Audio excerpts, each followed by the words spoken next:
Heading overseas now, the World Health Organization has condemned the repeated bombing of hospitals in Syria's biggest city, Aleppo. After a 3-week lull, the bombing of rebel-held eastern Aleppo has resumed at a ferocious pace. But both Syria and Russia insist they're only targeting militant groups. Anne Barker has our report. It's hard to believe any hospitals are still functioning in rebel-held eastern Aleppo. In the past 48 hours, another 6 hospitals or clinics, as well as medical workers, have been hit by airstrikes in what one first aid worker, Alaa Abu Ali, says were clearly deliberate attacks.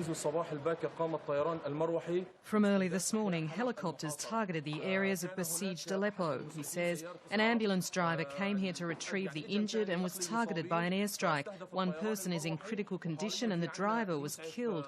The helicopters are targeting medical units and ambulances. Aleppo is not only besieged, but they're now targeting the first aid workers and ambulances. They want to burn Aleppo down.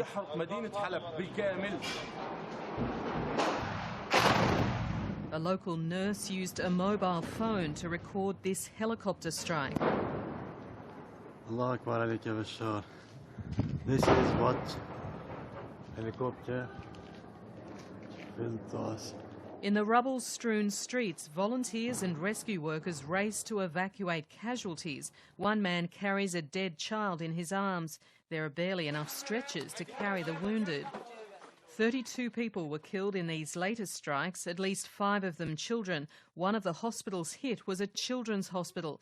The World Health Organization says attacks on hospitals in eastern Aleppo continue to rise. A spokesman, Tariq Jasarevic. Only this year there were 126 attacks on health facilities and health workers recorded by World Health Organization and partners. And this deprives civilian population from access to basic health services. Kevin Kennedy is the UN's humanitarian coordinator for the Syrian crisis. It's really one of the most egregious features of this war.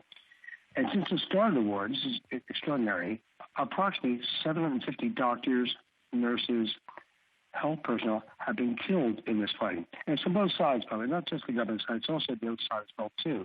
If you're a health worker and you're going to work in a hospital in East Aleppo, you're living in a building with a big bullseye on the roof. He's told the ABC's Radio National that deliberate targeting of hospitals is potentially a war crime. It's gone on for a long time. It's been certainly pointed out many times. It's been brought to attention of all different sides in this war.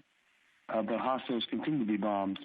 Most of the locations are in urban built-up areas, and all these locations are known to all sides. So it's not like it's incidental damage or something shooting another target.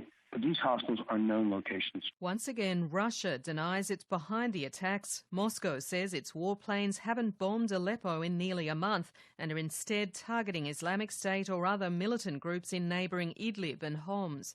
The Syrian government says it's only targeting rebel groups and their ammunition supplies in the east. But the UN says Islamic State doesn't have a major presence in Aleppo, although other terrorist groups do. And Kevin Kennedy says it's fair to assume it's the Syrian government and its allies dropping the bombs. Anne Barker reporting.